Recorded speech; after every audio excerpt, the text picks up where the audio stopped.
श्री शिव पुराण रुद्र संहिता तृतीय पार्वती खंड अध्याय 14। ब्रह्मा जी का शिव की क्रोधाग्नि को वडवानल की संज्ञा दे समुद्र में स्थापित करके संसार के भय को दूर करना, शिव के विरह से पार्वती का शोक तथा नारद जी के द्वारा उन्हें तपस्या के लिए उपदेश पूर्वक पंचाक्षर मंत्र की प्राप्ति।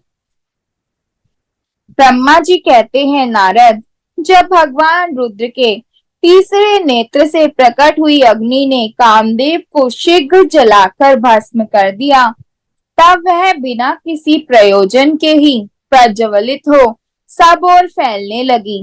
इससे चराचर प्राणियों सहित तीनों लोकों में महान हाहाकार मच गया। तात संपूर्ण देवता और ऋषि तुरंत मेरी शरण में आए। उन सब ने अत्यंत व्याकुल होकर मस्तक झुका तीनों लोकों की रक्षा के लिए विनीत भाव से वहां पहुंचा। वह अग्नि ज्वालामालाओं से अत्यंत उद्दीप्त हो जगत को जला देने के लिए उद्यत थी, परंतु भगवान शिव की कृपा से प्राप्त हुए उत्तम तेज के द्वारा मैंने उसे तत्काल स्तंभित कर दिया। मुने, त्रिलोकी को दग्ध करने की इच्छा रखने वाली उस क्रोध में अग्नि को मैंने एक ऐसे घोड़े के रूप में परिणत कर दिया जिसके मुख से सौम्य ज्वाला प्रकट हो रही थी। भगवान शिव की इच्छा से उस वाड़व शरीर घोड़े वाली अग्नि को लेकर मैं लोकहित के लिए समुद्र तट पर गया। मुने, मुझे आया देख समुद्र एक दिव्य पुरुष का रूप धारण करके हाथ जोड़े हुए मेरे पास आया। मुझ संपूर्ण लोकों के पितामह की भली भांति विधिवत स्तुति वंदना करके सिंधु ने मुझसे प्रसन्नता पूर्वक कहा। सागर बोला, सर्वेश्वर ब्रह्मांड, आप यहाँ किस लिए पधारे हैं? मुझे अपना सेवक समझ इस बात को प्रीति पूर्वक कहिए। सागर की बात सुनकर भगवान शंकर का स्मरण करके लोकहित का ध्यान रखते हुए मैंने उससे प्रसन्नता पूर्वक कहा, तात समुद्र, तुम बड़ी बुद्धिमान और संपूर्ण लोकों के हितकारी हो। मैं शिव की इच्छा से प्रेरित हो हार्दिक प्रीति पूर्वक तुमसे कह रहा हूँ, यह भगवान महेश्वर का क्रोध है जो महान शक्तिशाली अश्व के रूप में यहाँ उपस्थित है। यह कामदेव को दग्ध करके तुरंत ही संपूर्ण जगत को भस्म करने के लिए उद्यत हो गया था। यह देख पीड़ित हुए देवताओं की प्रार्थना से मैं शंकर इच्छावश वहां गया और इस अग्नि को स्तंभित किया। फिर इसने घोड़े का रूप धारण किया और मैं इसे लेकर यहाँ आया हूँ। जलाधार, मैं जगत पर दया करके तुम्हें यह आदेश दे रहा हूँ, इस महेश्वर के क्रोध को जो वाड़व का रूप धारण करके मुख से ज्वाला प्रकट करता हुआ खड़ा है, तुम प्रलय काल पर्यंत धारण किए रहो। सरित पते, मैं यहाँ आकर वास करूंगा, तब तुम भगवान शंकर के इस क्रोध को छोड़ देना। तुम्हारा जल ही प्रतिदिन इसका भोजन होगा। तुम यत्न पूर्वक इसे ऊपर ही धारण किए रहना, जिससे यह तुम्हारी अनंत जल राशि के भीतर ना चला जाए। ब्रह्मा जी कहते हैं, नारद, मेरे ऐसा कहने पर समुद्र ने रुद्र की क्रोधाग्नि रूप वडवानल को धारण करना स्वीकार कर लिया, जो दूसरों के लिए असंभव था। तदंतर वह वडवाग्नि समुद्र में प्रविष्ट हुई और ज्वालामालाओं से प्रवृत्त हो सागर की जल राशि का दहन करने लगी। मुने, इससे संतुष्ट चित्त होकर मैं अपने लोक को चलाया और वह दिव्य रूपधारी समुद्र मुझे प्रणाम करके अदृश्य हो गया। महामुने, रुद्र की उस क्रोधाग्नि के भय से छूटकर संपूर्ण जगत स्वस्थता का अनुभव करने लगा और देवता तथा मुनि सुखी हो गए। नारद बोले, दयानिधे, मदन दहन के पश्चात गिरिराज नंदिनी पार्वती देवी ने क्या किया? वे अपनी दोनों सखियों के साथ कहाँ गईं?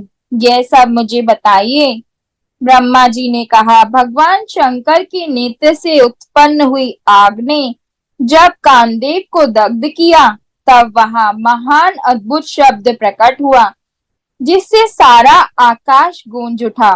उस महान शब्द के साथ ही कामदेव को दग्ध हुआ देख भयभीत हुई व्याकुल पार्वती दोनों सखियों के साथ अपने घर चली गईं। उस शब्द से परिवार सहित हिमवान भी बड़े विस्मय में पड़ गए और वहां गई हुई अपनी पुत्री का स्मरण करके उन्हें बड़ा कलेश हुआ। इतने में ही पार्वती दूर से आती हुई दिखाई दी। वे शंभु के विरह से रो रही थी। अपनी पुत्री को अत्यंत विहल हुई देख शैलराज हिमवान को बड़ा शोक हुआ और वे शीघ्र ही उसके पास जा पहुंचे। वे फिर हाथ से उसकी दोनों आंखें पोंछकर बोले, शिवे, डरो मत, रो मत। ऐसा कहकर अचलेश्वर हिमवान ने अत्यंत विहल हुई पार्वती को शीघ्र ही गोद में उठा लिया और उसे सांत्वना देते हुए वे अपने घर ले आए। कामदेव का दाह करके महादेव जी अदृश्य हो गए थे, अतः उनके विरह से पार्वती अत्यंत व्याकुल हो उठी थी।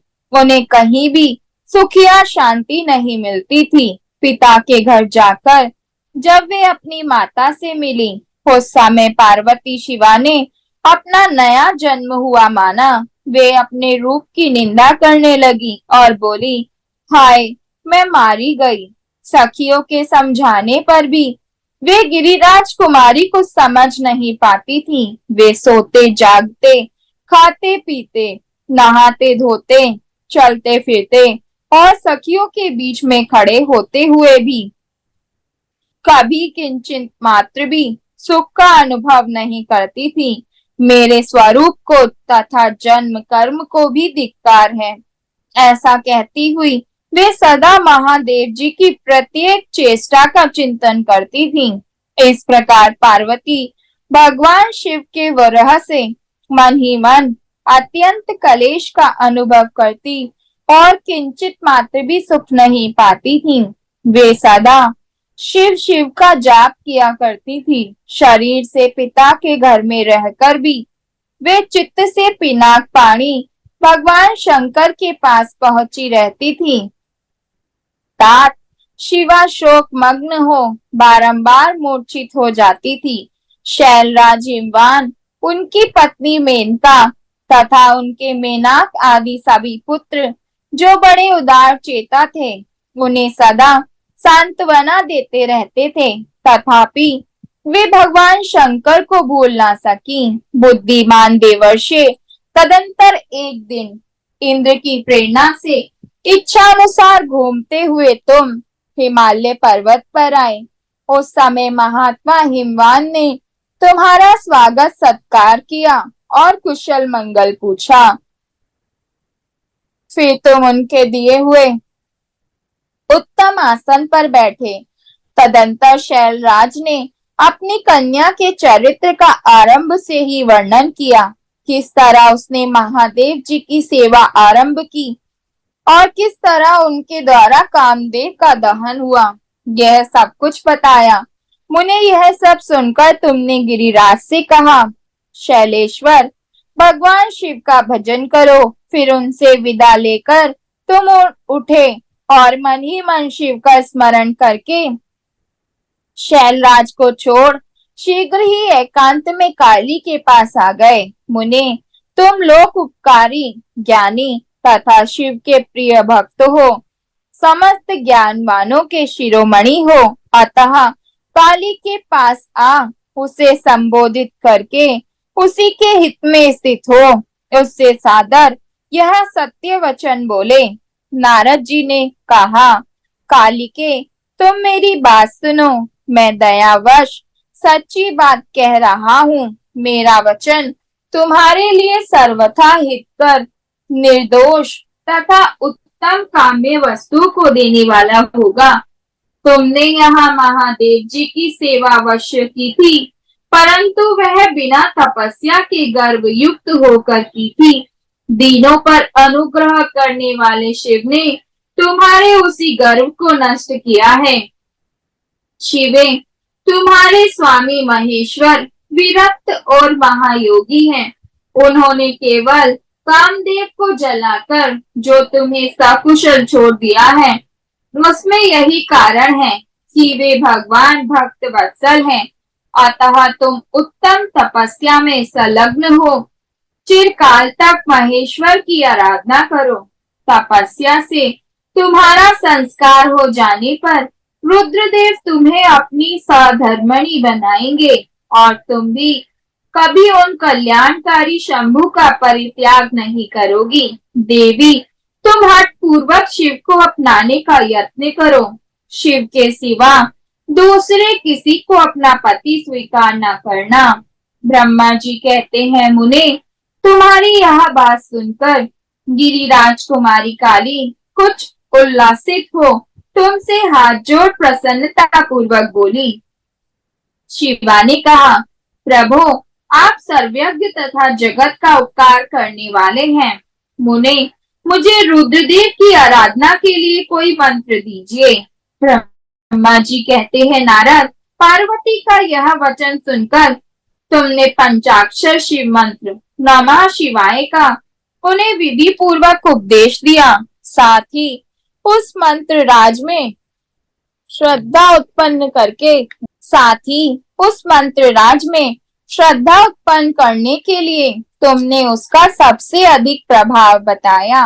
नारद बोले, देवी, इस मंत्र का परम अद्भुत प्रभाव सुनो। इसके श्रवण मात्र से भगवान शंकर प्रसन्न हो जाते हैं। यह मंत्र सब मंत्रों का राजा तथा मनोवांछित फल को देने वाला है। भगवान शंकर को बहुत ही प्रिय है तथा साधक को भोग और मोक्ष देने में समर्थ है। सौभाग्यशालिनी, इस मंत्र का विधि पूर्वक जप करने से तुम्हारे द्वारा आराधित हुए भगवान शिव अवश्य और शीघ्र तुम्हारी आंखों के सामने प्रकट हो जाएंगे। शिवे, शौच, संतोष आदि नियमों में तत्पर रहकर भगवान शिव के स्वरूप का चिंतन करती हुई तुम पंचाक्षर मंत्र का जप करो। इससे आराध्य देव शिव शीघ्र ही संतुष्ट होंगे। साध्वी, इस तरह तपस्या करो। तपस्या से महेश्वर वश में हो जाते हैं। तपस्या से ही सबको मनोवांछित फल की प्राप्ति होती है, अन्यथा नहीं। ब्रह्मा जी कहते हैं, नारद, तुम भगवान शिव के प्रिय भक्त और इच्छा अनुसार विचरने वाले हो। तुमने काली से उपयुक्त बात कहकर देवताओं के हित में तत्पर हो स्वर्ग लोक को प्रस्थान किया। तुम्हारी बात सुनकर उस समय पार्वती बहुत प्रसन्न हुई। उन्हें परम उत्तम पंचाक्षर मंत्र प्राप्त हो गया था।